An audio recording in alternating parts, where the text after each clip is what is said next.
Les gens me disent un peu que je suis naïve ou que c'est un manque de respect envers moi-même. Et ben moi, j'ai envie de dire à ces gens-là qu'au contraire, moi, je me respecte vraiment entièrement parce que je me suis pas arrêtée au premier regard.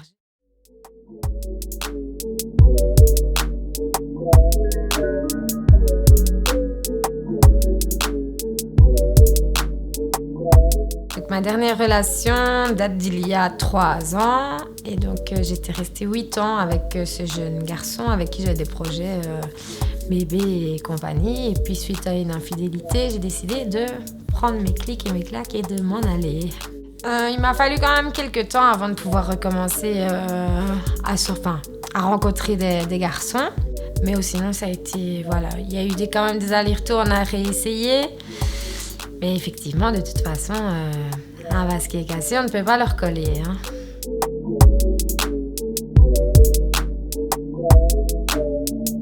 Déjà, depuis 3 ans, ça ne matchait plus avec personne. Je ne savais plus vraiment ce que je voulais. Et puis là, là, je commençais vraiment à savoir vraiment ce que je voulais et ce que je ne voulais plus surtout.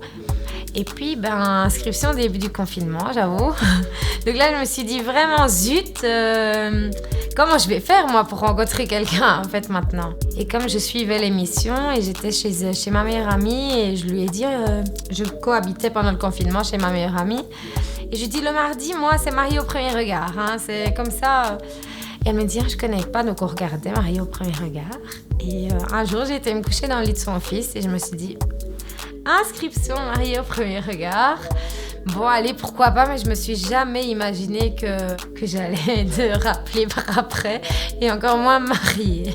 Alors, mes parents, je ne leur ai pas dit que j'étais sélectionnée. Ils ont un peu compris le bazar parce que je venais toutes les semaines à Bruxelles et compagnie, donc ils se doutaient bien qu'il y avait quelque chose qui se tramait. Et bon, ils ne l'ont su que quand j'ai essayé ma robe de mariée. Et bon, ils l'ont bien pris parce que je leur ai, en fait, juste avant l'annonce au magasin, je leur avais dit que voilà, je me suis inscrite à l'émission Mariée au premier regard. Et là, j'ai besoin de vous pour venir savoir si je vais me marier ou pas. Donc je leur avais un petit peu menti, mais je savais déjà que j'allais me marier, donc je les accueillais au magasin de robes de mariée.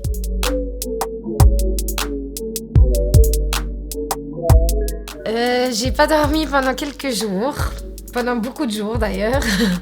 J'ai perdu beaucoup de poids avant le mariage, j'en ai repris beaucoup plus par après, mais j'étais très très stressée, mes émotions fois 1000 parce que là, mais on sent qu'on contrôle vraiment plus rien. Donc on se dit mais qu'est-ce qui va se passer? Qu'est-ce que je suis vraiment en train de faire? Donc les émotions étaient fois 1000, donc on me parlait de quelque chose, je pleurais, on me parlait d'une autre chose, je rigolais. C'était vraiment décuplé.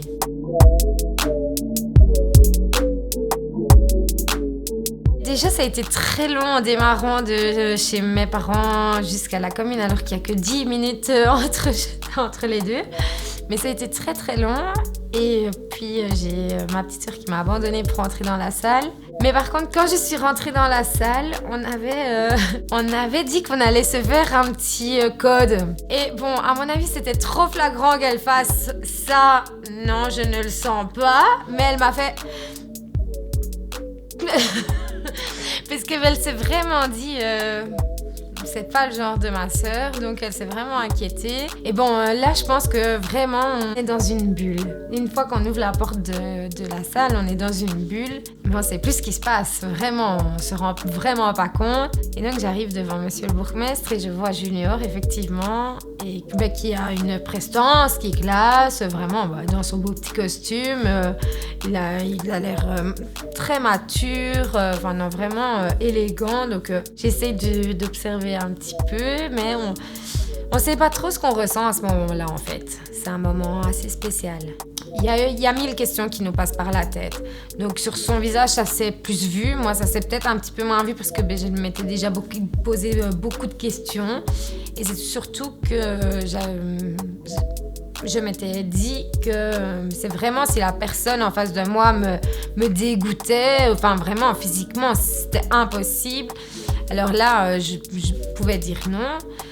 Mais effectivement, pour un oui, il y a le fait qu'on s'est investi dans cette émission parce que c'est pendant des mois, c'est du temps. On a impliqué notre famille, nos amis. Donc vraiment, il y a plein de questions qui nous passent par la tête. Et là, on se dit, on sait qu'on se lançait dans Mariés au premier regard. C'est qu'on dire non alors qu'on sait très bien que c'est le premier abord. Et qu'après, il faut voir ce qui se passe, quoi. Donc, je pense qu'on a envie de dire oui.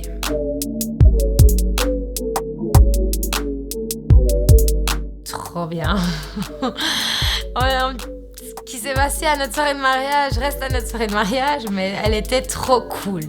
Non, c'était vraiment chouette parce que donc on avait droit à 10 invités chacun. On était vraiment comme si on se connaissait tous depuis toujours. Donc c'était vraiment super sympa, quoi. Vraiment, c'est le feeling. Nous, quand on est arrivé à la salle et qu'on les a vus tous, comme si c'était... c'est comme si notre mariage était préparé et que c'était nos invités qu'on avait vraiment invités ensemble. Ils étaient là, déjà en train de créer des liens et de faire la fête. Donc franchement, c'était super rassurant pour nous d'arriver là-bas. Et d'ailleurs, c'est le plus beau moment, c'est notre entrée dans la salle.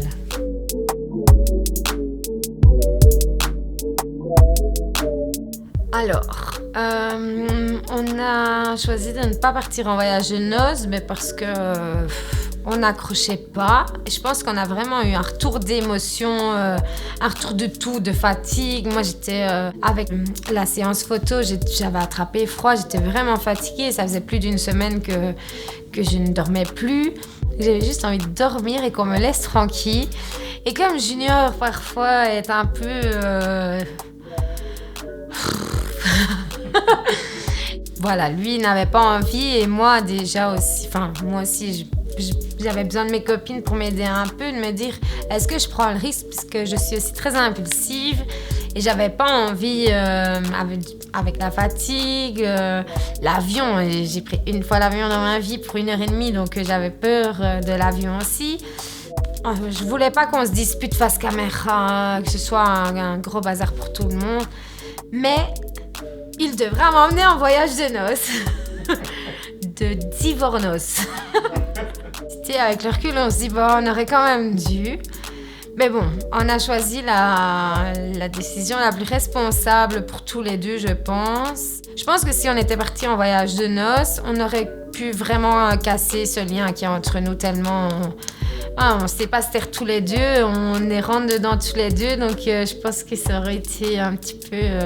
ça n'aurait pas été positif. Donc on n'aurait pas cette relation qu'on a aujourd'hui de chien et chat.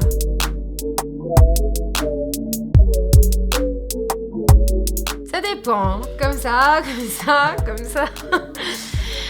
Non, une vraie montagne russe. Bon, déjà, il faut savoir se voir à la télé, c'est pas toujours évident. Puis, on pouvait pas se rassembler avec ma team pour pouvoir regarder, vu que mesure Covid oblige. Donc, je faisais des zooms en plus. On faisait des réunions pour regarder ensemble.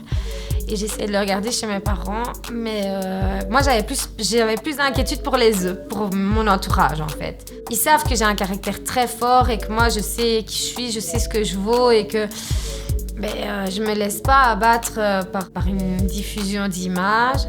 Mais pour eux, ça a été aussi un peu mitigé. Ils savaient pas trop où se mettre. Mais maintenant qu'ils voient comment ça a évolué, vraiment, il y a juste vraiment un épisode qui a posé problème, le minimum syndical.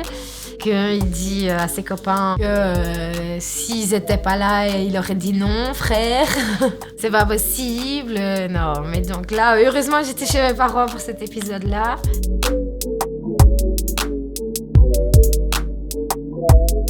Alors l'alliance, j'ai décidé de la garder parce que c'était vraiment... Je l'ai enlevée maintenant.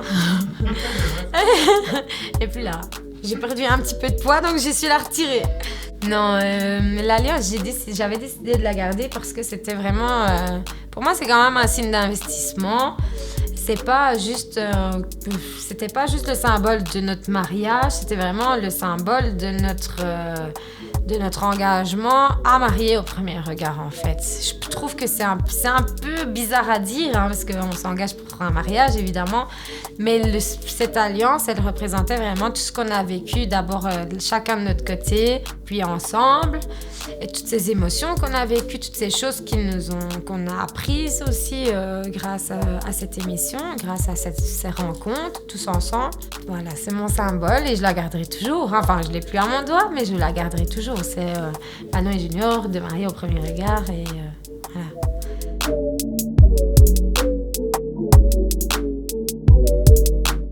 Que du positif. Vraiment, c'est un truc... pendant des mois, j'ai vécu vraiment comme si j'étais sur une attraction, une montagne russe. C'est un mélange d'émotions, puis moi, je sais pas mentir et ça se voit sur mon visage quand je mens. Alors, je devais éviter mes parents, je devais éviter pour éviter de... Quand on me dit ça va pas, t'as pas quelque chose à nous dire. Et non, je peux pas faire ça. Donc j'ai eu la chance que c'était le confinement aussi. Non, j'ai pas retrouvé l'amour depuis. Je pense que je vais me laisser vivre un petit peu là maintenant parce que moi je viens de divorcer. Alors quand on voit sur sa fiche de paye divorcé, franchement c'est assez spécial. Quand je vois en plus la complicité qu'on entretient maintenant, on a vraiment... les gens me disent un peu que je suis naïve ou que c'est un manque de respect envers moi-même. Et ben moi, j'ai envie de dire à ces gens-là qu'au contraire, moi, je me respecte vraiment entièrement parce que je me suis pas arrêtée au premier regard. Je ne m'arrête pas à ce jugement. Moi, j'ai appris à découvrir Junior, il a appris à me découvrir. En tant que mari et femme, c'est sûr, on ne se conviendra jamais. Donc non, on ne se mettra jamais ensemble. Mais on est comme chien et chat, comme frères et sœurs. Enfin, vraiment, on a une complicité de fou. Et c'est parce que, justement, on a quand même cette marque de maturité, de sincérité, de pouvoir prendre du recul et de pouvoir apprendre à connaître l'autre. Et voilà, les gens ont vu une certaine image de Junior.